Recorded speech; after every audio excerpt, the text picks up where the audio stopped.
Before we get into today's video, I just want to say something completely unrelated. Have you ever wondered who decided that the alphabet should be in that exact order? Like, why does A come before B? Who was the first person to look at all the letters and say, yep, that's the order we're sticking with forever? And why has nobody changed it? Imagine waking up tomorrow and Z is the first letter. Everyone would just accept it after a while. Anyway, I don't know why my brain thinks about stuff like this. Let's get into the video. The game started and my opponent had the first move. For some reason, whenever that happens, I immediately start overthinking.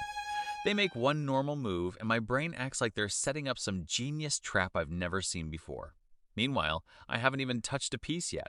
After thinking way longer than I should have, I finally decided to make my first move. So far, nothing crazy is happening. We're both just developing our pieces, controlling the center, and pretending we totally know what we're doing. No wild sacrifices, no surprise attacks, just a calm and normal opening. At this point, everything looks pretty equal, and the game is just getting started. Everything looked completely normal until my opponent took my pawn with their knight on e5. Honestly, I thought it was a good move, but then I looked at the evaluation bar, and somehow it said I was winning. I had no idea why. Maybe there was a tactic I couldn't see, or maybe my opponent had just walked into something without realizing it. Either way, I wasn't complaining. Since I had no idea why the evaluation bar liked my position, I just kept it simple and took the pawn on e4 with my queen. Turns out, it was actually the best move. I wasn't calculating anything brilliant, I just played what looked natural, and somehow the engine approved. Sometimes chess rewards you even when you don't fully understand why. This time the engine said it would have been better to develop my other bishop instead, but honestly, I wasn't thinking that deeply. All I wanted was to castle as soon as possible and get my king to safety. Sometimes I just value a safe king over the engine's perfect move, and that's exactly what I went for. And just like I planned, I castled. My king finally found a safe home, my rook joined the game, and I could stop worrying about getting checked every other move.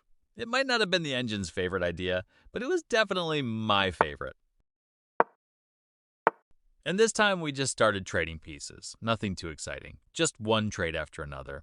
At this point, neither of us wanted to complicate the position too much, so we kept simplifying the board. The game was becoming a little quieter, but every trade was slowly changing the position.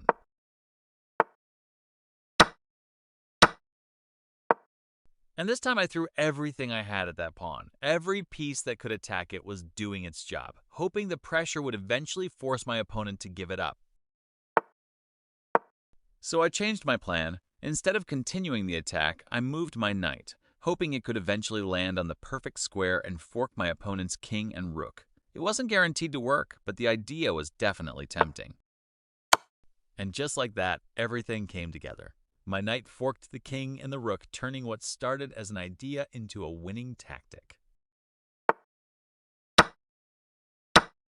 Now that I was up material, my confidence went through the roof. Suddenly, every move felt easier, every position looked better, and I started acting like I had calculated everything from the very beginning. Funny how being ahead can make you feel like a chess genius even when 5 moves ago you were just hoping not to blunder. And as fast as she left you, we somehow reached the endgame. It feels like just a few moves ago the board was crowded, and now most of the pieces are gone. Funny how a game of chess can change so quickly.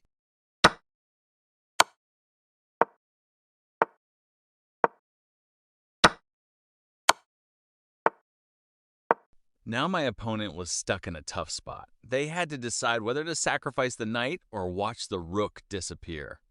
No matter what they chose, I was coming out ahead. And just like I thought, my opponent chose to sacrifice the knight instead of losing the rook. I couldn't really blame them. It was the best option they had. At this point, I was completely winning. There wasn't much my opponent could do anymore, so instead of explaining every move, just sit back and watch how I finish the game with checkmate.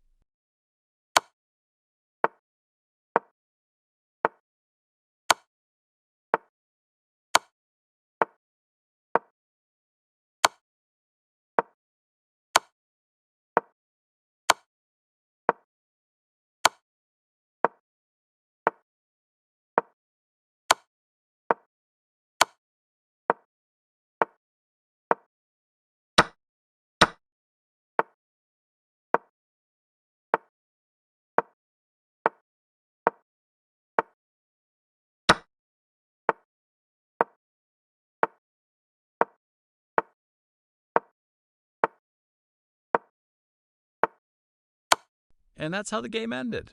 If you enjoyed the match, don't forget to like the video, subscribe for more chess content, and I'll see you in the next one.